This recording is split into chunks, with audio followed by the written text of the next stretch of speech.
Hi, ഇന്ന് waste material കൊണ്ടുള്ള അടിപൊളി ഫ്ലവർ വേസ് മേക്കിംഗ് വീഡിയോ ആയിട്ടാണ് ഇന്ന് വന്നിട്ടുള്ളത്. അപ്പം അതിനു മുമ്പ് ബീവീസ് വേൾഡിലേക്ക് എല്ലാവർക്കും ഒരിക്കൽ കൂടി സ്വാഗതം. ചാനൽ ഇതുവരെ സബ്സ്ക്രൈബ് ചെയ്തില്ലെങ്കിൽ ഒന്ന് സബ്സ്ക്രൈബ് ചെയ്യുക, തൊട്ടടുത്ത് കാണുന്ന ബെല്ലൈക്കൺ എനാബിൾ ചെയ്യുക. എങ്കിൽ മാത്രമേ പുതിയ വീഡിയോസിന് നോട്ടിഫിക്കേഷൻസ് ലഭിക്കുകയുള്ളൂ. അപ്പോൾ ഇന്നത്തെ ഫ്ലവർ വേസ് മേക്കിങ്ങിന് ഞാനൊരു കാർഡ്ബോർഡിൻ്റെ പെട്ടി എടുത്തിട്ടുണ്ട്. അപ്പോൾ ആദ്യം ഇതിനെ നമുക്കൊന്ന് കട്ട് ചെയ്തെടുക്കണം. കുറച്ച് കട്ടിയുള്ള തരം കാർഡ്ബോർഡ് ആണ് നമുക്ക് വേണ്ടത്. അപ്പം അങ്ങനത്തേത് എടുക്കാൻ ശ്രദ്ധിക്കുക. ഇത് ഈ ഒരു ഷേപ്പിൽ ഞാനൊരു പേപ്പർ വെട്ടിയെടുത്തിട്ടുണ്ട്. ഇതിൻ്റെ താഴത്തെ വീതി എന്ന് പറയുന്നത് 9 സെൻറ്റിമീറ്റർ ആണ്. മുകളിലത്തെ വീതി 14 സെൻറ്റിമീറ്റർ. അതിൻ്റെ ഉയരം എന്ന് പറയുന്നത് 16 സെൻറ്റിമീറ്റർ ആണ്. അപ്പോൾ ഈ ഒരു ഷേപ്പിൽ ഒരു പേപ്പർ കട്ട് ചെയ്തെടുത്തിട്ടുണ്ട്. ഇനി അത് വെച്ച് നമുക്ക് ഈ കാർഡ്ബോർഡിൽ നിന്ന് കുറച്ച് പീസ് കട്ട് ചെയ്തെടുക്കണം. 4 പീസാണ് നമുക്ക് ആവശ്യമായിട്ടുള്ളത്. അപ്പം ഇതേപോലെ ഈ പേപ്പർ ഇതിൻ്റെ മുകളിലായിട്ട് വെച്ചിട്ട് ഒരു സ്കെയിൽ വെച്ച് ഇതിൻ്റെ ഷേപ്പ് മാർക്ക് ചെയ്ത് കൊടുക്കുക.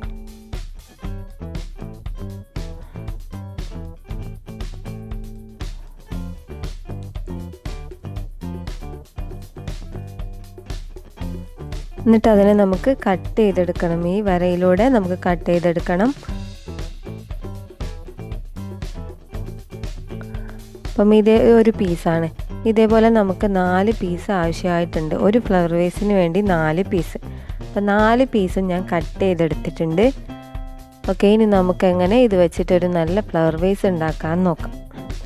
അപ്പം ഇതേപോലെ നമുക്ക് കണക്ട് ചെയ്ത് ഒട്ടിക്കുകയാണ് വേണ്ടത്. അപ്പം അതിന് വേണ്ടി ഈ ഒരു സെല്ലോ ടാപ്പ് എടുത്തിട്ടുണ്ട്. ഒരു പീസ് സെല്ലോ ടാപ്പ് കട്ട് ചെയ്തെടുക്കുക.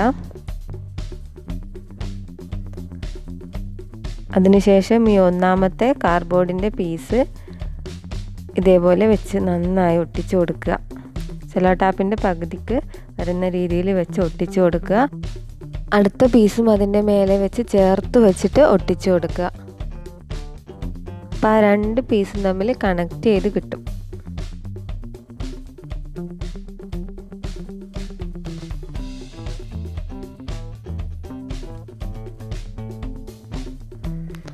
ഓക്കെ, അപ്പോൾ ഒരു സൈഡ് റെഡി ആയിട്ടുണ്ട്.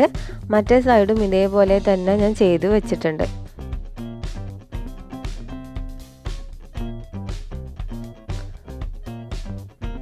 ഇനി ആ 2 പീസിനെയും കൂടി നമുക്ക് കണക്ട് ചെയ്തെടുക്കണം. അപ്പോൾ അതിന് ആ 2 പീസും തമ്മിൽ ഇതേപോലെ തന്നെ സെല്ലോ ടാപ്പ് വെച്ചിട്ട് ചേർത്ത് വെച്ച് ഒട്ടിക്കണം.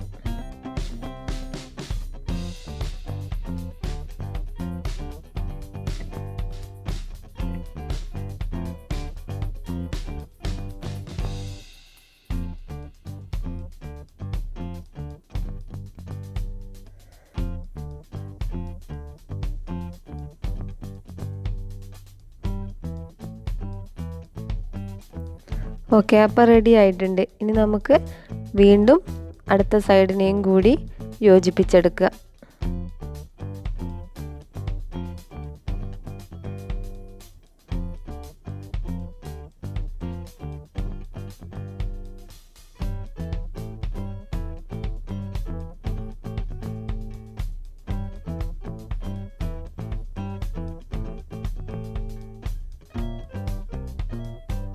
നന്നായി ചേർത്ത് വെച്ച് ടൈറ്റ് ചെയ്ത് ഒട്ടിച്ചു കൊടുക്കണം. എങ്കിലേ അതിനൊരു ഫിനിഷിങ് കിട്ടുകയുള്ളൂ. ഇനി നമുക്ക് അതിൻ്റെ അടിഭാഗത്ത് ഒരു സ്ക്വയർ പീസ് കട്ട് ചെയ്ത് ഒട്ടിച്ചു കൊടുക്കണം. ഞാൻ ഓൾറെഡി കട്ട് ചെയ്തെടുത്തിട്ടുണ്ട്. ഇനി അതിനെ നമുക്ക് സൈഡിലൊക്കെ ഇത് ഫെവിക്കോൾ തേച്ചിട്ടാണ് ഞാൻ ഒട്ടിക്കുന്നത്. വേണമെങ്കിൽ സെല്ലോ ടാപ്പ് കൊണ്ട് ഒട്ടിച്ചെടുക്കാം. ഞാനിവിടെ ഫെവിക്കോൾ തേച്ചിട്ടാണ് ഒട്ടിച്ചു കൊടുക്കുന്നത്.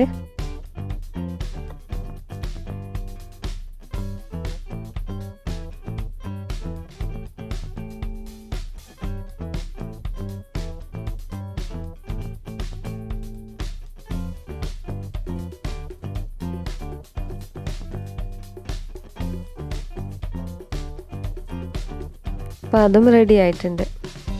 ഇത് ഫ്ലവർ വേസിൻ്റെ ആദ്യത്തെ സ്റ്റെപ്പ് കഴിഞ്ഞിട്ടുണ്ട്. നമുക്ക് അടുത്ത സ്റ്റെപ്പിലേക്ക് പോവാം. ഇതേപോലെയുള്ള കുഞ്ഞു കുഞ്ഞു പീസ് കാർഡ്ബോർഡുകൾ അത് സെയിം കാർഡ്ബോർഡ് പെട്ടിയിൽ തന്നെ ഞാൻ കട്ട് ചെയ്തെടുത്തിട്ടുണ്ട്. പല സൈസിലുള്ള പല വലിപ്പത്തിലുള്ള കാർഡ്ബോർഡിൻ്റെ പീസുകളാണ് കട്ട് ചെയ്തെടുത്തിട്ടുള്ളത്. പിന്നെ ഇതേപോലെ ഒരു പീസ് എടുത്തിട്ടുണ്ട്. കാർഡ്ബോർഡിൻ്റെ പീസ് എടുത്ത് അതിൻ്റെ മുകളിലത്തെ ഒരു ലെയർ റിമൂവ് ചെയ്തതാണിത്. നല്ലൊരു ഡിസൈന് കിട്ടും. അങ്ങനെ 2 പീസ് എടുത്തിട്ടുണ്ട്. ഈ ഫസ്റ്റ് സ്റ്റെപ്പ് എന്ന് പറയുന്നത് ഇതിനെ മുകളിലത്തെ വശത്ത് ഒട്ടിച്ചു കൊടുക്കണം. അപ്പോൾ ഫെവിക്കോൾ തന്നെയാണ് ഞാൻ യൂസ് ചെയ്യുന്നത്. അപ്പോൾ ഇതിൽ ഫെവിക്കോൾ അപ്ലൈ ചെയ്ത് കൊടുക്കുക. എന്നിട്ട് ഇതിൻ്റെ മുകൾ വശത്ത് ഒട്ടിച്ചു കൊടുക്കുക.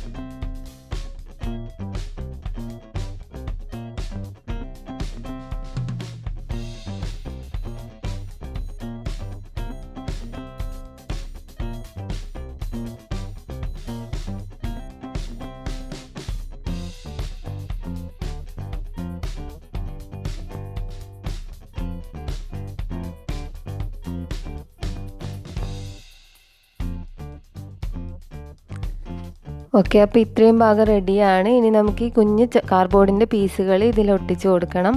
അപ്പോൾ ഇതാ ഫെവിക്കോൾ അപ്ലൈ ചെയ്തിട്ട് ഓരോന്നായിട്ട് ചെറിയൊരു ഗ്യാപ്പ് വരുന്ന രീതിയിൽ അവിടെ ഇവിടെയൊക്കെ ആയിട്ട് ഒട്ടിച്ചു കൊടുക്കണം.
കംപ്ലീറ്റ് ഒട്ടിച്ച് കഴിഞ്ഞിട്ടുണ്ട്. ഇനി നമുക്ക് പെയിൻറ്റ് ചെയ്ത് കൊടുക്കാം. അപ്പോൾ ഈ ബ്രൗൺ കളർ പെയിൻ്റാണ് ഞാനിവിടെ യൂസ് ചെയ്യുന്നത്. അപ്പം ഇവിടെ ഞാൻ ടിഷ്യൂ പേപ്പർ വെച്ച് ഒന്ന് ഫിനിഷ് ചെയ്യാൻ നോക്കിയതാണ്. അപ്പം അത്ര ഒരു എഫക്റ്റീവ് ആയില്ല. അപ്പം അതുകൊണ്ട് ഞാൻ റിമൂവ് ചെയ്തു. നിങ്ങളത് ചെയ്യണ്ട. അപ്പം ഇതേപോലെ ബ്രൗൺ കളർ പെയിൻറ്റ് വെച്ചിട്ട് മൊത്തത്തിൽ പെയിൻറ്റ് ചെയ്ത് കൊടുക്കുന്നു. അക്രിലിക് പെയിൻ്റാണ് ഇവിടെ യൂസ് ചെയ്തിട്ടുള്ളത്. അപ്പം കംപ്ലീറ്റ് ആയിട്ട് പെയിൻറ്റ് ചെയ്ത് എടുത്തിട്ടുണ്ട്. അപ്പം നല്ല ഭംഗിയുള്ളൊരു ഫ്ലവർ വേസ്റ്റ് മെറ്റീരിയലിൽ നിന്ന് തന്നെ വളരെ എളുപ്പത്തിൽ തയ്യാറാക്കിയിട്ടുണ്ട്. അപ്പം എല്ലാവർക്കും ഈ വീഡിയോ ഇഷ്ടമായെന്ന് കരുതുന്നു. വീഡിയോ ഇഷ്ടമായാൽ ലൈക്ക് ചെയ്യുക. പിന്നെ നിങ്ങളുടെ സംശയങ്ങളും നിങ്ങളുടെ അഭിപ്രായങ്ങളും കമൻറ്റ് ബോക്സിൽ അറിയിക്കുക. ചാനൽ ഇതുവരെ സബ്സ്ക്രൈബ് ചെയ്തില്ലെങ്കിൽ ഒന്ന് സബ്സ്ക്രൈബ് ചെയ്ത് ബെല്ലൈക്കൺ എനാബിൾ ചെയ്യുക. നമുക്ക് അടുത്ത വീഡിയോ ആയിട്ട് വീണ്ടും കാണാം. ബൈ.